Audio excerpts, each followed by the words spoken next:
One day we are admiring the masses of jellyfish around the boat. Then, on August 15, 2023, the air conditioner in the master bedroom stopped due to a high-pressure fault code, known as P5. So, what was the first thing we checked? The water strainer filter. To fill you in, we have been in the Chesapeake for several months, so I was actually surprised to see it this clean.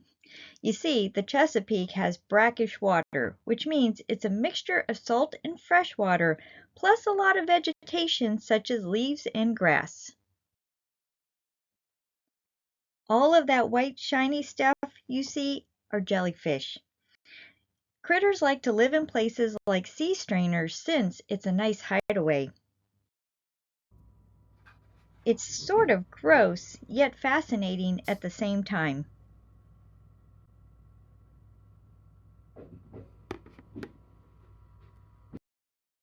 Last year, the strainers had these tadpoles, along with itsy bitsy crabs.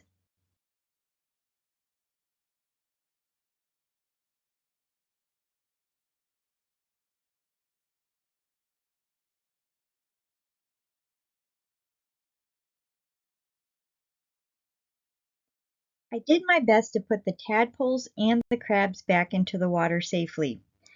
Jellyfish, on the other hand, are a little bit more challenging since they just seem to be bits of pieces parts. So I rinsed the strainer in the kitchen sink, which drains directly out of the boat and into the water. Did I forget to mention that I first closed the seacock? After all, there is no need for other sea creatures to sneak in.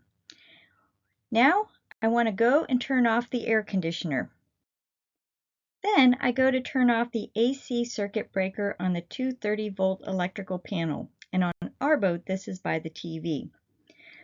I have to think about this because I notice that my LED lights are off for the air conditioners, however the switch indicates they're still on.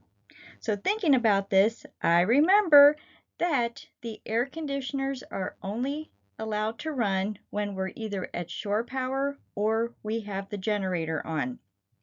In this case, neither of those are operational, so they are not turned off.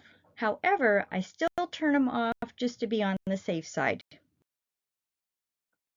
The reason I'm doing this is because a clog strainer is one thing, but it can be a sign that the air conditioner units have some type of muck in them.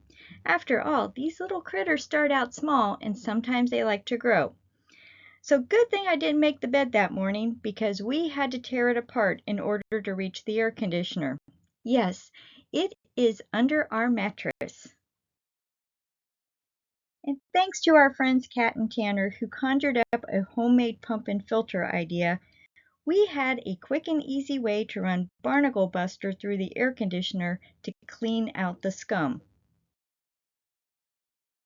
Luckily, the pipes were labeled so we knew which way the water was flowing.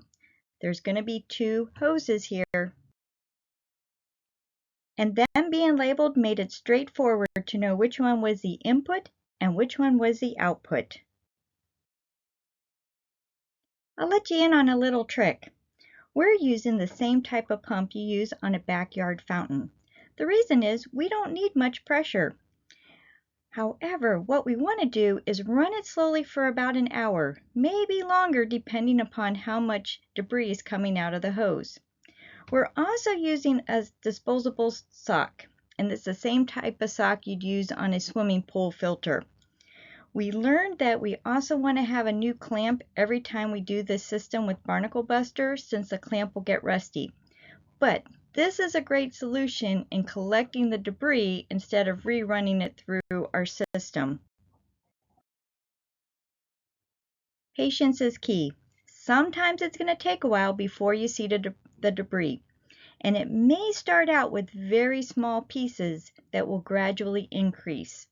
Remember, these critters are trying to hold on quite tightly, and the Barnacle Buster is slowly trying to edge them to get off. We're using two buckets. The first one is for the Barnacle Buster solution, And once we run through that process, we do the same procedure with the freshwater rinse. And we do this procedure for the same amount of time that we use for the Barnacle Buster. Now we have 6 air conditioners. I know, it's a lot of air conditioners for a boat. So we want to reuse this Barnacle Buster and this procedure for all of the air conditioners. You might be wondering, is this all working? And the answer is yes. It cleared our fault, plus we realized that our air conditioners run a lot more efficiently now.